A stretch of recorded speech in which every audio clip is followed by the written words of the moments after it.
Camelot was a place which prided itself on chivalry, friendship, and love. But ironically, what brought about the ruin of the kingdom and its great leader, King Arthur, was the cruel betrayal of his heart. Camelot is a fictional castled city in the kingdom of Logres, ruled by King Arthur. Believed to be located in Great Britain, it is the home of the legendary Round Table in the Arthurian legends. The city of Camelot is described in romantic literature as being situated next to a river and surrounded by forests and fields. Within its walls, a beautiful cathedral called St. Stephen's was said to exist. According to sources, reference is first made to Arthur, the king of Camelot, and a Welsh poem by the medieval poet Aneurin in 594 AD titled Ygadaden. In 830 AD, Arthur is mentioned in the History of the Britons, written by Nenninus. Mention of Camelot first appears in 12th century French romance novels. It appears in the poem Lancelot, the Knight of the Cart, by Chrétien de Troyes in the 1170s. A more detailed description appears in the 13th century in a series of French literature called the Vulgate and Post-Vulgate cycles. Researcher Norris Lacey asserts the Vulgate cycles were composed between 1215 and 1235 by an anonymous group of authors. Here, Camelot is depicted as the main city in Arthur's realm. Lacey alleges the Post-Vulgate cycles were also authored by an anonymous author or group of authors, and here the literature describes Camelot in greater detail, including the adventure and fantasy element of the myth. Though Camelot is believed to be a fictitious place, much speculation has nonetheless been made about where it may have been situated.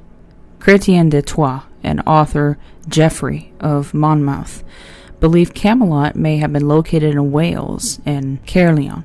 Since Arthur was considered to be a Romano-Briton and the Welsh are direct descendants of the Romano-British, this may add plausibility to the Caerleon claim. Another Welsh contender for the location of Camelot is the fictitious town of Carduel, which was based on the town of Carlisle. In Sir Thomas Malory's book, Morte d'Arthur, Camelot is purported to be in Hampshire, in a town called Winchester. Winchester Castle has displayed a round wooden table for hundreds of years, with the names of King Arthur and 24 of his knights painted on it. The town of Winchester was the capital and court of King Alfred the Great in the 9th century. The king was said to be a great warrior, wise leader, lawmaker, and great statesman. The trait's also synonymous with King Arthur. Another potential location in the UK is Cadbury Castle in Somerset County. According to antiquary John Leyland, archaeological findings at the site indicated it was a well-fortified location.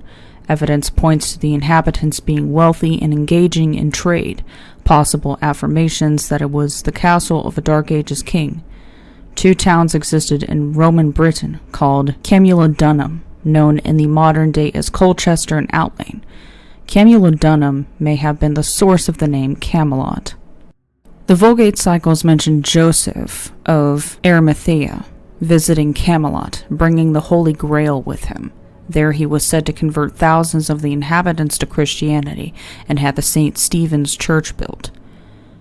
Camelot's meadows were sufficiently large to host nightly tournaments. When the frequent tournaments were held, stands would be built for the numerous spectators. One of the stands was allegedly 1.5 miles in length. No definitive descriptions exist of the actual size of the town or its facilities. But during one particularly lavish court, the majority of the nobles could not be housed in Camelot, and were instead housed in the fields and tents and pavilions. The city's defenses must have been formidable, as they survived many wars, including invasions by the Saxons and Cornishmen.